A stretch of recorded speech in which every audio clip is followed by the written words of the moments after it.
घर का सदस्य ही अगर बन जाए आपका दुश्मन, तो हमें किस तरह से सावधानी रखनी है जिससे आपकी जीत हो और वो सदस्य आप पर हावी ना हो। आज इस वीडियो के माध्यम से हम यही बात करेंगे कि वो घर का सदस्य क्यों आपका दुश्मन बन जाता है, उसके पीछे के क्या कारण हैं और उसके से निकलने के क्या कारण हैं और किस तरह से उसके विषय में सावधानी आपको रखनी होगी।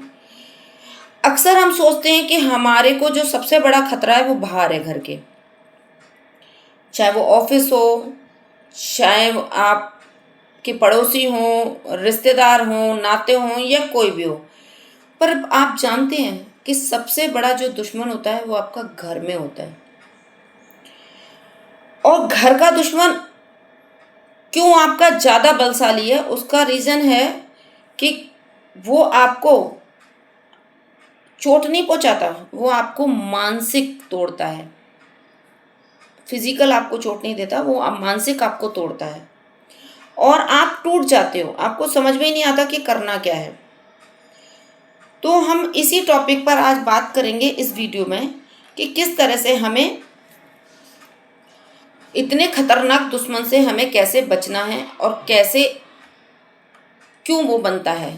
सबसे पहली बात, घर का दुश्मन क्यों खतरनाक है, इसका पहला कारण है कि आपके सारे राज वो भली भांति जानता है। वो जानता है कि आपकी कमजोरी क्या है, आपकी ताकत क्या है। दूसरा है, क्योंकि वो घर का सदस्य है इसलिए आप भरोसा भी अच्छे से और जल्दी कर लेते हो। भरोसा हो जाता है तो आप अपनी सारी बातें उसे बता देते हो, लेकिन वही बातें वो बाद में उसी को ढाल बनाकर आपका दुश्मन बनता है। मानसिक रूप से वो आपको तोड़ता है। दूसरा, आपकी इज्जत पे हमला करता है। अगर उसको कोई बात आपकी पता है जो आपने कभी भविष्य में बता रखी थी और कोई ऐसा मौका आएगा, वो आपकी वही बात चार जनों में रख देगा और आपको बेइज्जत कर देगा। ये घर के दुश्मन की चीजें हैं। अब वो बनता क्यों है आपका दुश्मन, उसके भी कुछ कारण है। पहला है ईर्ष्या। वो आपसे मनी मन ईर्ष्या रखता है। उसको लगता है आप अच्छे हो, दिखने में अच्छे हो सकते हो, या आपके पास बुद्धि अधिक है, या आपके पास पैसा अधिक है, या आपको लोग वैल्यू देते हैं, इसलिए वो अंदर ही अंदर आपसे कंपटीशन और जलन रखता है। कई बार वो स्वार्थ होता है उसका। जब उसकी उम्मीदें उसके अनुसार पूरी नहीं होती जो आप पहले करते आ रहे थे, तब भी वो आपका दुश्मन बन जाता है।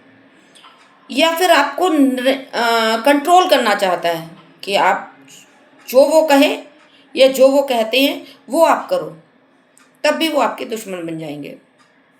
उसके बाद आती है हीन भावना। कई बार आप अच्छे पद प्रतिष्ठा या पैसे पर हो, या आप दिखने में अच्छे हो, या आपकी बुद्धि अच्छी है, तो उनको हीन भावना हो जाती है कि यार ये ऐसा है मैं ऐसा क्यों नहीं, ये ऐसी है मैं ऐसा क्यों नहीं। इस कारण भी उनमें ये हीन भावना आती है। अगला है लालच। लालच कैसा, जमीन का, जायदाद का, पैसे का। ऐसे मामले में ज़्यादातर रिश्ते टूटने की भी संभावना आम बात हो गई है। एक लास्ट कारण है, वो है मानसिक प्रवृत्ति। यानी कि उनकी नेचर ही ऐसी है कि आप कितना भी उनके लिए अच्छा कर लीजिए, आप कुछ भी कर लीजिए, पर उनकी जो प्रवृत्ति है, उनकी जो नेचर है, वो उस प्रवृत्ति के कारण आपसे जलन पैदा कर लेंगे, क्योंकि उनको सोचना ही अच्छा नहीं है। भले ही आपने जीवन भर उनके लिए अच्छा किया हो, तब उनकी क्योंकि मानसिक प्रवृत्ति ऐसी है, वो आपके किए कराए पे पानी फेर कर आप ही के दुश्मन बन जाएंगे। तो ये सब कारण हैं जिसकी वजह से घर में ही दुश्मन आपके बन जाते हैं। अब घर के दुश्मन के पहचानने के क्या संकेत हैं। अगर आप कोई सक्सेस हो रहे हो तो आप देखना वो बहुत ज़्यादा खुश नहीं होंगे। हाँ ठीक है, बहुत अच्छी बात है, आपको सामने से ऐसे दिखाई देंगे कि जैसे आपकी उससे बहुत खुश है, लेकिन अंदर ही अंदर वो खुश नहीं होंगे। आपकी असफलता होगी, आप फेलियर हो गए, वो मन ही मन बड़े खुश होंगे, बड़ा अच्छा हुआ, एक आध से कह भी देंगे फ़ोन कर करके कि यार अच्छा हुआ। आपकी बातों को, अगर आप कुछ कह रहे हैं कि सूरज पूरब से निकलता है, तो उसी को प्रेडिक्ट करके उसमें मिर्च मसाला लगा के दूसरों को बता देंगे और आपकी बातों को ही गलत तरीके से पेश कर देंगे सबके सामने। लोगों के बीच में आपस में झगड़ा कराती है, इसकी बात उधर, उसकी बात उधर, इसकी बात उधर, झगड़े भी पैदा हो जाते हैं इससे। आपकी निजी बातें जो आपने कभी भरोसे में रहकर उनको बताई थी, उसी वजह से वो उस पर वार करना शुरू कर देते हैं। सामने से बड़ा मीठा बोलेंगे, पीठ पीछे साजिश, तुलना, झूठ और अफवाह को फैलाना, झूठ बना बना के और उसको फैलाते रहते हैं। हर मौके पर आपको नीचा जरूर दिखाएंगे। परिवार के लोगों में आपके प्रति निगेटिव विचार डालेंगे, आपके खिलाफ करेंगे। अब इससे बचना कैसे है? इससे बचने का 5-6 चीज़ें हैं जिसको आपको देना। या तो ऐसा करिए, मौन हो जाइए, उनकी बातों को सुनिए, निकाल दीजिए बाहर, मौन हो जाइए, चुप हो जाइए। अपने राज कभी भी किसी परिस्थिति में भी उनको ना बताएं,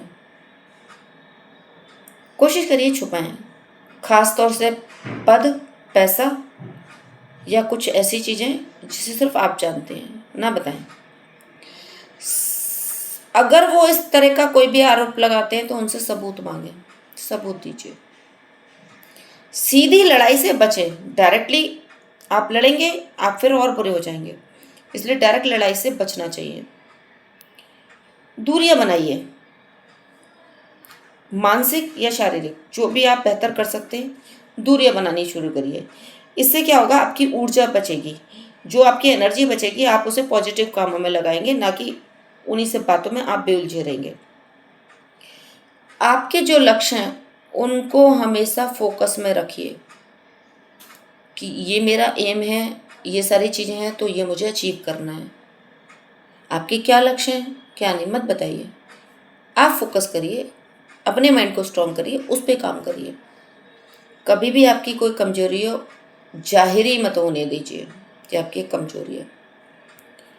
सफलता से जवाब दीजिए, सबसे बड़ा और स्ट्रॉन्ग पॉइंट। अगर वो आपको नीचे दिखा रहे हैं लाइफ टाइम में, तो आप उन्हें सफल होकर दिखाइए। अगर आप सफल हो गए तो समय उनको खुद ब खुद उनको जवाब दे दिएगा, और एक न एक दिन हो सकता है कि उनको एहसास हो कि हमने इस व्यक्ति के साथ काफ़ी गलत किया है, ये व्यक्ति गलत नहीं था या व्यक्ति गलत नहीं थी, वो विचार करें। पर इस बारे में भी मुझे काफ़ी कम उम्मीद है। और ये मैं इसलिए नहीं कह रही, ये जो बातें मैंने आपको इस वीडियो के माध्यम से बताई हैं, मैं इसलिए नहीं कह रही, इसमें कहीं ना कहीं मुझे भी अनुभव है, एक्सपीरियंस है, और शायद ही ऐसा कोई घर होता होगा जिसमें इस तरह की चीज़ें ना होती हो। तो बहुत ज़रूरी है कि घर के दुश्मनों को पहचानें और सावधानी बरतें। ध्यान रखिए,